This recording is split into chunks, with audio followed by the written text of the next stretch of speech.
Ou beyoter tsari lizaresh ou l'alpid alishto ou musharta monebeto. Comme on a dit, attention de ne pas tenir rigueur sur sa femme, ses enfants, ou ses les gens qui travaillent à la maison. C'est pas une femme de ménage, ça peut être un homme de ménage, des gens qui le servent, un type, un plombier, quelqu'un qui vient faire des travaux à la maison. Qui yetzer samour mesito eset kalful shitmale rogez lakpid meod beovra maldato. Il dit, déjà qu'on a dit que c'était quelque chose de, entre guillemets, pas naturel, mais qui existe chez tous les hommes, cette akpada qu'on peut avoir, cette rigueur qu'on peut avoir sur les autres. Mais il dit, cette rigueur, elle est doublée. Elle est doublée de manière naturelle ou inconsciente envers sa femme et ses enfants. On est encore plus makpid à la maison qu'à l'extérieur. Ah ouais. On tient encore plus rigueur à la maison. Bah oui, on fait le beau gosse. Même très souvent, les gars, ils n'arrivent pas à se faire respecter à l'extérieur, mais à la maison, ils font les... Ça dépend quelle femme tu as. C'est vrai que ça... Non, mais c'est vrai. C'est vrai, mais là, on parle de... Non, c'est vrai, ça dépend quelle femme tu as. Il y en a qui n'ont même pas le... Mais on parle en général. Si quelqu'un est makpid, il sera plus makpid chez lui à la maison qu'à l'extérieur. Parce que... Voilà. À l'extérieur, voilà. C'est plus facile. Il se fait le malin à l'extérieur, il fait le beau gosse, il sort les biceps et les triceps. Et à la maison... À l'extérieur, voilà. À l'extérieur, il fait le matou.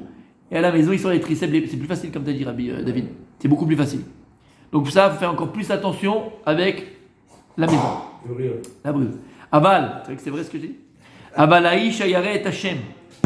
La personne qui craint Dieu. Azikana levavo yarshov. Tu dois l'achnia levavo. Égal l'achnia. Non, l'achnia. Rabaisser. Ça vient de... Soumettre. Soumettre, c'est aussi se soumettre. Ouais, c'est bien, pas mal. D'accord, soumettre son cœur et penser. Are ani iludisha kemoto. ואם אני נכבד ונאבד מצד מזלי וכונני השם משה בכבוד אפשר שיגבש מיה ונכבד ממני כמו שאמרו על פסוק קטון וגדול שמו. Pense une seconde et tu te dis Are ani iludisha. Lui et moi, on vient du même mécor. D'où Rechem imo. On vient de la matrice de la maman. On sort du même endroit, pas de la même matrice, mais du même endroit. On était un petit spermatozoïde qui s'est baladé à un moment d'une soirée ou une matinée, je sais pas, ça dépend de quand ils ont fait ça. D'accord ? Ok, il s'est baladé. Baruch Hashem. Hashem, il t'a montré que tu étais capable d'arriver le premier, parce que c'était pas le premier, mais il y en a d'autres qui seraient arrivés avant toi. En tout cas, tu as été le premier dans le sens à pouvoir pénétrer dans la matrice, d'accord, dans l'œuf, ok, de la maman. Et voilà d'où tu viens. Un petit nénuphar sadique. Toi, tu étais un nénuphar, lui, il était un nénuphar. Maintenant, attention, il t'a dit, Tarchor, si Akadosh Baruch Hu à toi, il t'a donné ce cadeau, de la richesse, quelqu'un de riche, ou de l'intelligence, ou d'un Mahamad, Mahamad. Position. T'as un statut, t'as une position importante, t'es responsable de ceci, responsable de cela, t'as un statut, ok ? Ça, c'est Mishmaya. Hachem, il t'a donné ça. Mais peut-être, alors ne crois pas une seconde que tu es plus honorable que lui. Ne crois pas une seconde, parce qu'en vérité, quelqu'un qui m'a dit, ça vient de la gava, quelqu'un qui te voit de haut. On dit, il ne faut pas être fier de ça, il faut être fier de ce qu'on en fait. Exactement, c'est très joli ce que tu viens de dire. Il y a fait meurtre. Parce que là, quelqu'un qui tient rigueur, Rabbi Abraham, en vérité, c'est quelqu'un qui voit les gens de haut. Tu comprends ? Pourquoi tu n'as pas fait ce que je t'ai dit ? Pourquoi ? Ou même envers ses employés. Un patron, c'est un boss. D'accord ? Attention, c'est encore une fois deux choses différentes. Un vrai patron, c'est quelqu'un qui sait mener ses hommes. D'accord ? Parce que s'il laisse les choses se faire et machin, c'est parti en cacahuète. Aval, tu peux très bien mener des hommes sans les rabaisser, sans être méchant, sans tenir rigueur. Tu comprends ce que ça veut dire ? Sans faire du mal. Voilà, sans faire du mal. Exactement. Tu tiens la baraque, tu tiens le machin, mais t'as un vrai mensch, comme on dit en... D'accord ? Chez nos frères. Les patrons qui se conduisent avec leurs employés comme ça sont des perdants. C'est le premier perdant. C'est les premiers perdants. Exactement, c'est les premiers perdants. Mais c'est tellement facile. C'est tellement facile de le faire. Quand toi, tu te sens au-dessus et que la personne est là en dessous, tellement facile de l'écraser. De lui faire honte, de l'écraser. Et même après, on peut arriver à des choses encore plus néfastes, d'accord ? Ça s'appelle c'est le type, c'est à peu près le narcissique, tu comprends ? Il va essayer de tout ramener à lui, tout. Oh, le mec, il est... C'est la Vodazara, quelque part. Oui, c'est ce qu'il a dit Rabbi. Exactement. C'est la Vodazara. Oui, c'est ce qu'il a dit Rabbi à Aaron hier. Je sais pas si tu étais là. Ouais. Exactement. En vérité, ça manque d'émouna parce que tu penses que tout vient de toi et tu contrôles. Tu penses que tu contrôles. C'est exactement ça. C'est une forme d'Avodazara. Alors il dit attention. Si t'arrives ce Yetzirara, pense une chose. D'où tu viens et d'où il vient. Vous venez de la même auto d'abord. Et d'ailleurs, moi, je rajouterais, si je peux me permettre, mais je veux pas, voilà, par rapport à ce qu'il a dit le Rav ici, et regarde où tu termines, fils. On termine au même endroit, il n'y a pas de différence. L'histoire magnifique, il avait ramené Rabbi le Gardas, Rabbi Daniel, elle est magnifique cette histoire. Même avec une chaussette, tu ne peux pas partir. Tu peux. Il n'y a pas. Avec une chaussette, tu ne pars pas. Alors qu'est-ce que tu t'enorgueillis de ça? Pourquoi tu es obligé d'écraser les autres pour exister? Pourquoi tu es obligé de. Pourquoi tu es obligé d'écraser les autres pour exister? Lama, pourquoi?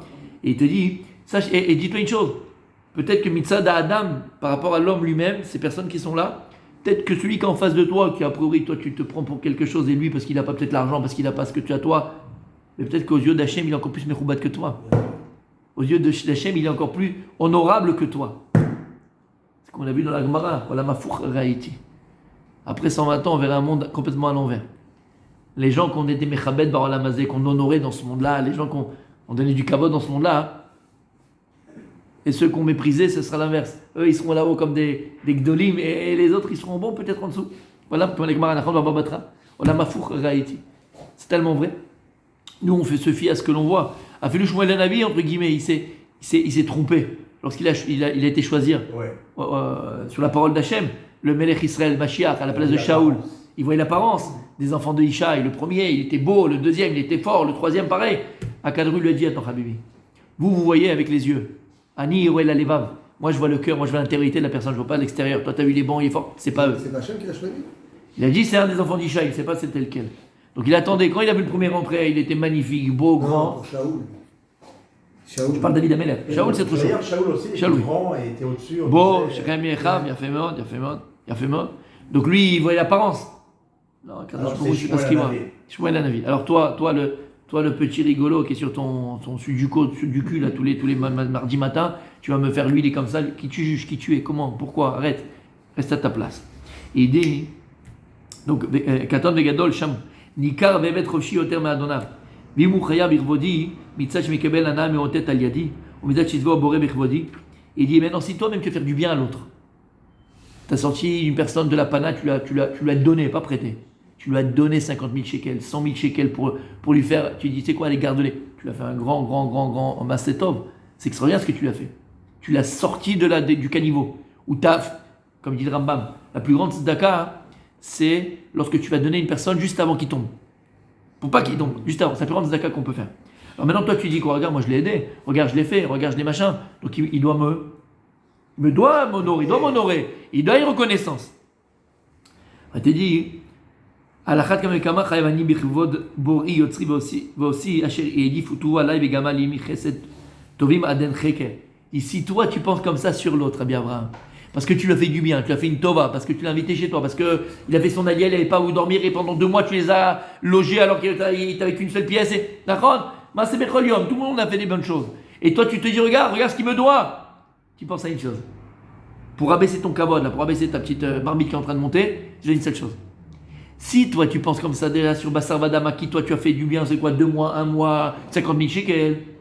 Alors imagine-toi tout le bien que Dieu il te fait tous les jours à chaque instant et toute la vie qu'il te donne à chaque instant, Rabbi Yigal. Atkam avekam, à toi tu dois reconnaissance à Kadosh Baruch Hu. Combien toi tu dois honorer à Kadosh Baruch Hu? Combien toi tu dois rendre à Kadosh Baruch Hu? En sof, infini. Et comment réagir quand tu fais comme ça du bien à une personne? La personne, elle n'a pas Karatatov, elle te fait du Nezek aussi, peut-être. Comment réagir sur les stocks?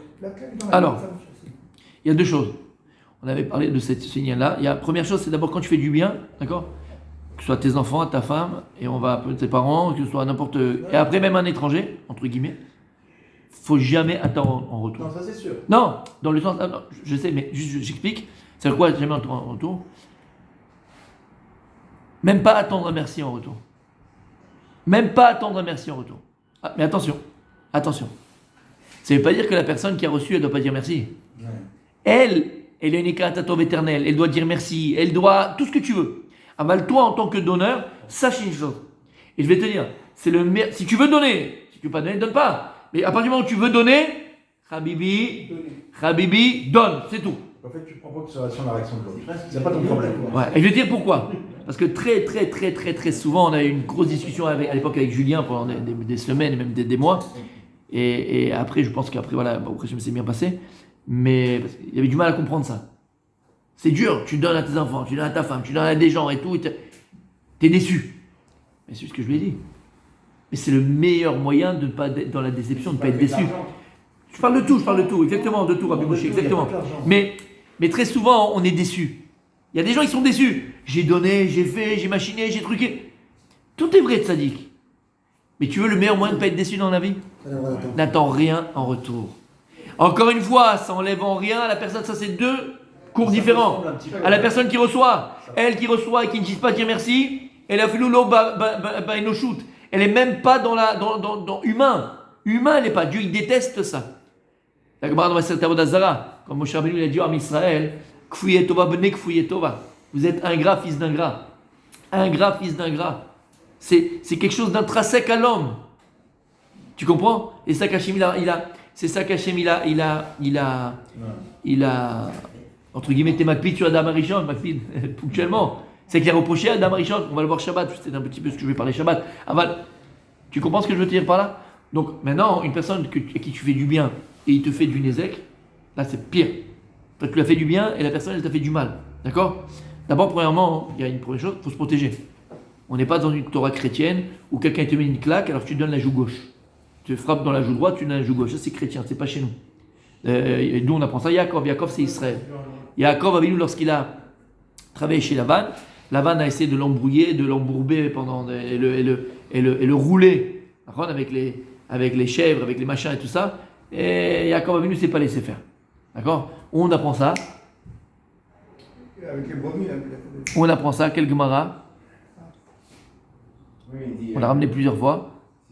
Gemara dans cette Megillah. Exactement. Il a fait. Lorsqu'il a rencontré Rachel la première fois, il dit qui tu es? Il dit Achi Avicha Anochi. Il dit je suis le frère de ton père. Il m'a dit mais c'est pas le frère de son père. C'est le neveu de son père. Mais Yaakov il a répondu à Rachel je suis le frère de ton père. C'est un menteur, Yaakov c'est Emet. Et Lama. La Gemara dit non.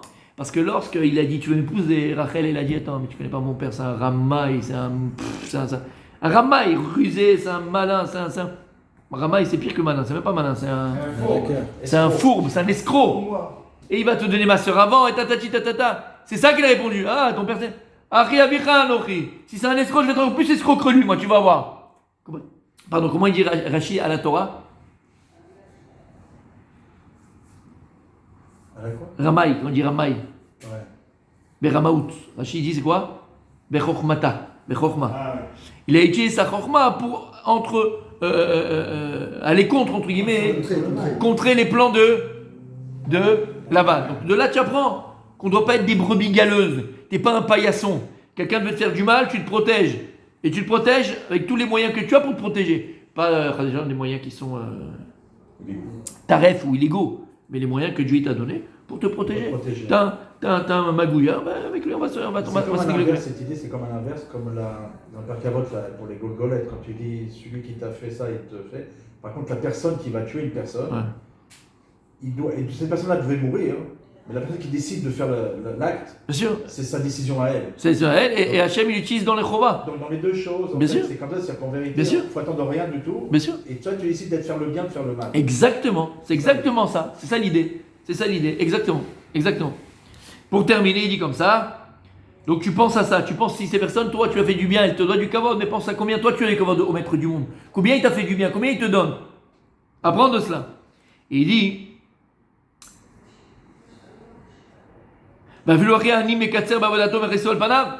alors dis-toi maintenant combien tu dois infiniment à Dieu. Et comment tu te comportes avec Dieu?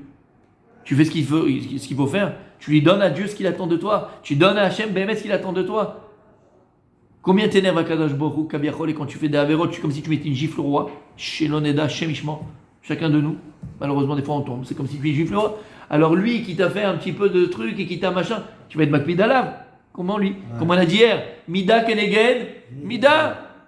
Veoili qui parli les Shem Kumli Viadwa Bimida Adam Modet Modinlo. Kazot et Kazot Itenacha Yelibo Vichazek Mediyom Beyomo Veshav Rafalo. T'as compris? Il dit si le rab, c'est le meilleur moyen de guérir de cette Mida Ra'a qui s'appelle l'Akpada. alors elle est ra'a. On va voir le tov qui a dans la parce que des fois, de tenir rigueur, d'avoir cette rigueur, pas tenir rigueur, mais d'avoir une certaine rigueur, c'est très important. Bah oui. Là, on voit d'un côté, il y a toujours pile et face de la pièce, le côté néfaste de la pièce, qui s'appelle tenir rigueur aux autres, aux gens, à ta famille, à tes enfants, à ta femme, à tes employés, de manière néfaste, négative et destructive. On verra la semaine prochaine, Bezrat Hashem, la beauté de la rigueur qu'il faut avoir, à quoi elle est importante la rigueur, qu'il faut y avoir une certaine rigueur. S'il n'y a pas de rigueur, le monde y part en cacahuète. Et ton monde y part en cacahuète.